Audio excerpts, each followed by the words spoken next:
கொண்டக்கடலை சுண்டல் செய்யலாங்களா?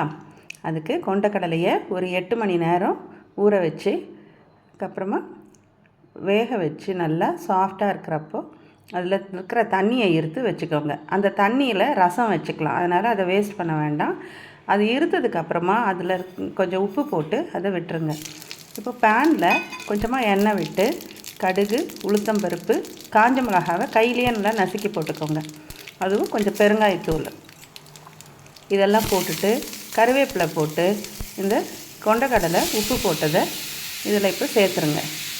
கொஞ்சம் தண்ணி இருக்கும், அப்படியும் லேசாக அந்த தண்ணி சுண்டுற வரைக்கும் அதை கலரிட்டு மாங்காய் கொஞ்சம் துருவி வச்சு ஸ்டவ் ஆஃப் பண்ணதுக்கப்புறமா அந்த மாங்காவை கொட்டி கலரி எடுத்துட்டிங்கன்னா உங்களுக்கு நல்ல ஹெல்த்தியான கொண்டக்கடலை சுண்டல் ரெடி.